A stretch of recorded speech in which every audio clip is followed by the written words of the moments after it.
Essere vicini alla città e alle esigenze del territorio, questo l'impegno preso fin dal primo giorno dagli oltre 60 soci di FC Bassano 1903.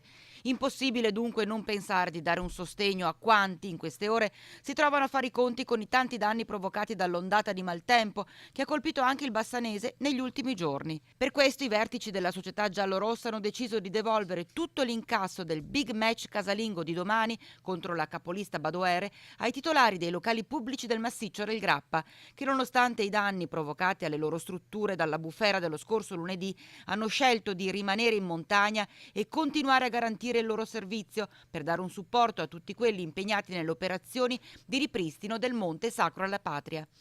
In occasione della partita di domani, che vedrà anche la presenza del presidente del comitato regionale della FIGC Giuseppe Ruzza, sarà anche attivata un'apposita raccolta fondi all'interno dello stadio mercante.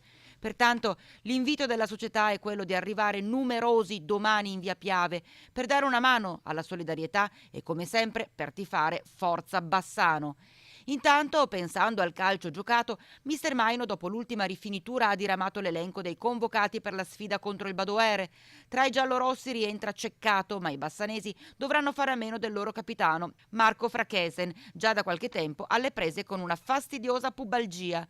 Dopo il riposo forzato di 7 giorni fa per il maltempo, torna in campo domani anche il Cartigliano e anche per i biancoblù la sfida sull'erba di casa sarà con la capolista Adriese. Nell'amichevole precampionato disputata tra le due formazioni finì con un netto 3-0 per i polesani, ma il Cartigliano da allora di strada ne ha fatta. Ha imparato a reggere l'urto della nuova categoria e domani, non c'è dubbio, farà di tutto per fermare la corsa dei rodigini.